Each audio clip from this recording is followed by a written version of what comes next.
despite regular infrastructure bonds being launched, increasing funding and planning commissions, Africa's infrastructure development continues to lag. Joining us now from Lagos on how Nigeria is faring in terms of addressing their infrastructure development concerns is Kora Karim, the CEO of Shoreline Energy International. Kora Karim, thank you very much for coming through. What's the local view? Many investors say, you know, they'd love to enter Nigeria. It's got a critical mass. It's got a middle class with purchasing power, but the infrastructure is a real impediment. Well, Loretta, the local position today is this. The problem of hard infrastructure persists. It's a big problem. Businesses can only grow in this economy by infrastructure and its development in itself being there. And our focus today and the focus of the government is trying to create a support mechanism by trying to set up these funds to supporting the development in this, by encouraging PPPs, and also the government itself putting a lot of investments in this area. Okay, now talk to us about whether or not the initiatives taken by the government are working. We know of the intention to launch an infrastructure bond of about $520 billion. We know that through the CBN, the Infrastructure Finance Office has been set up to create a mechanism for funding and other such initiatives, but are they working? Well, what the latest I know that we've been following is, an example is on the power side. There is soft funding being provided by the government. The mechanism's been worked out at the moment to encourage private sector participation in the power industry. That is one sector. There's also funding to support SMEs, in turn germinate and creating better businesses as well. There's a textile fund in the market as well, created by the central bank and the government in supporting this area. But one critical area that we think the government needs to look at, that we've seen work in so many other areas and countries, is creating a specific fund to support the construction industry. The reason I say this is this: if in construction you've got mass employment of people, and if you could create single-digit borrowing facility for the major construction companies to develop housing for middle and the lower income people, you do two things.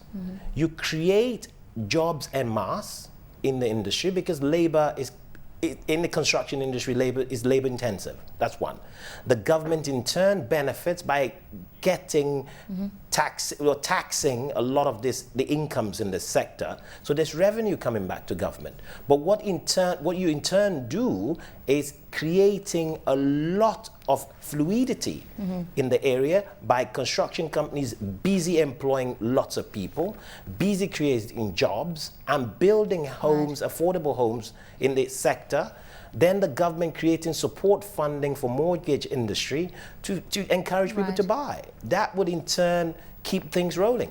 All right, now just talk to us about this much vaunted effort to get public-private partnerships going. It's what every African government is striving for, and even the central bank has said in Nigeria they can't take on the financing and bear the brunt alone. They must spread the risk, so they're wanting to see insurance companies come to the party, pension fund administrators coming in to help with the financing. But for that to happen, there've got to be good returns for the private investors. How feasible are PPPs in a country like Nigeria? It's difficult. I think first thing, the government's got to go back to the drawing board by creating policies. The policy framework that will make PPP in itself and practice work. You see, everyone knows in the world today there's huge power shortages in Nigeria. And any business that's worth its onions knows if I invest in Nigeria in the power sector, the returns could be effectively enormous. But the problem is, if the effective policy framework is not there that will guide the investor, it's going to create a problem. Let's talk about sorry, go ahead. Let's talk about power and electricity, because that is strategically important to the growth of this economy. We know that now the president has taken on power under his own stewardship and portfolio, but some people are saying no, decisive action. You need to call a state of emergency, for instance, in power. But nonetheless, the initiatives that have been taken is to set up a national integrated power projects initiative, invest over 762 billion naira, and hopefully by next year to see in the region of 4,700 megawatts coming into the grid. Do you think that's the right direction that's been taken and that it's going to work? Well, it is going to work, but there should be a supporting factor that the government needs to take into consideration. The integrated power project is going to take time. Building a power plant is not going to be an overnight solution. The solution today from the government should be an emergency solution. It's worked in Angola. It's worked in Uganda. An emergency power solution worked in Nigeria before when we did this. An emergency power solution is the government understanding the value of what adequate power provisions adds to the economy.